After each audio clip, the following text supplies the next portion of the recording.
This is WFYI News Now. It's November 13th, and I'm Abriana Herron. On today's show, new ad campaign urges Republicans to support Indiana redistricting.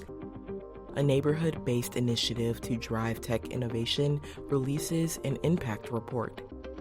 And leaders say property tax changes will severely impact services. These cuts aren't just numbers on a spreadsheet. They are the faces of our community, valued members who provide vital public service. That's park improvements. That's street maintenance. Those stories coming up, but first. Prosecutors say it will take days to decide whether to charge a Whitestown homeowner they say shot and killed a house cleaner after she mistakenly went to the wrong address. Boone County Prosecutor Kent Eastwood said in a news release that he anticipates it will take some time to review all the evidence in Maria Florinda Rios Perez de Velasquez's death November 5th. He says he may not announce a charging decision until the end of the week or early next week. Velasquez's family and their attorney held a rally on the steps of the prosecutor's office earlier this week, demanding justice. New ad campaigns from conservative interest groups will urge Republicans to support redistricting in Indiana.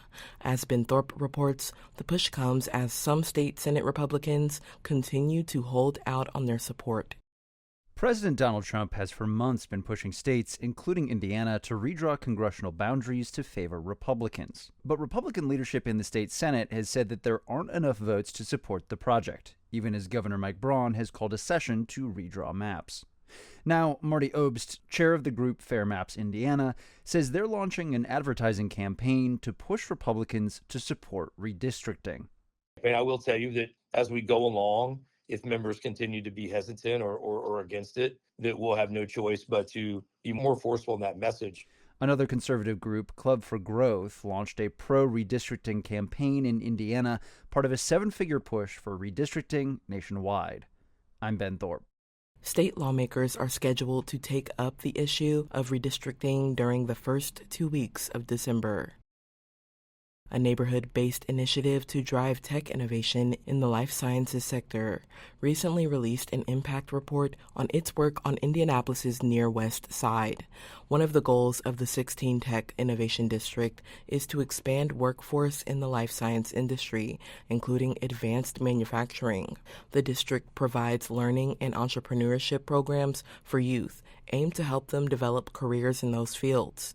16 Tech CEO Emily Kruger says the career development programs launched in 2024 with more than 700 students now involved.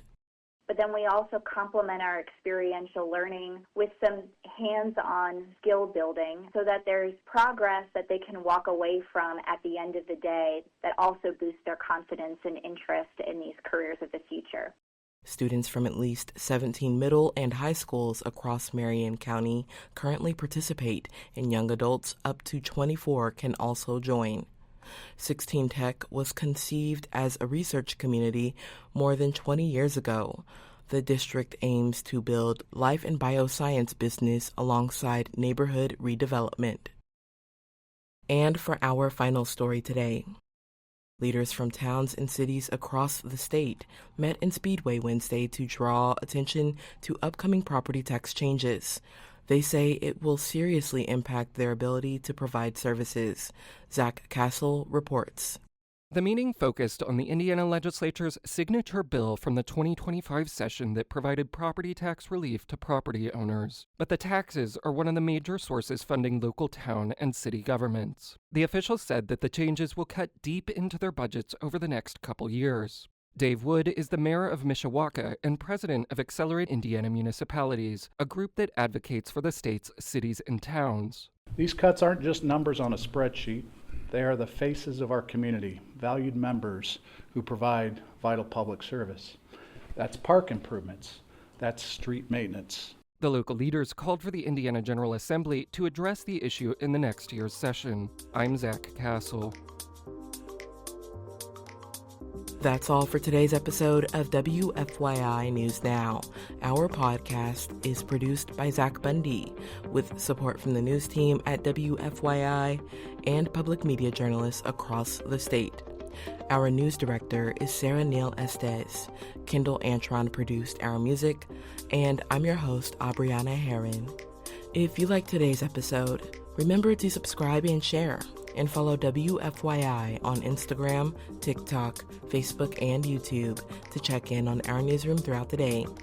Thanks for listening. We'll be back tomorrow.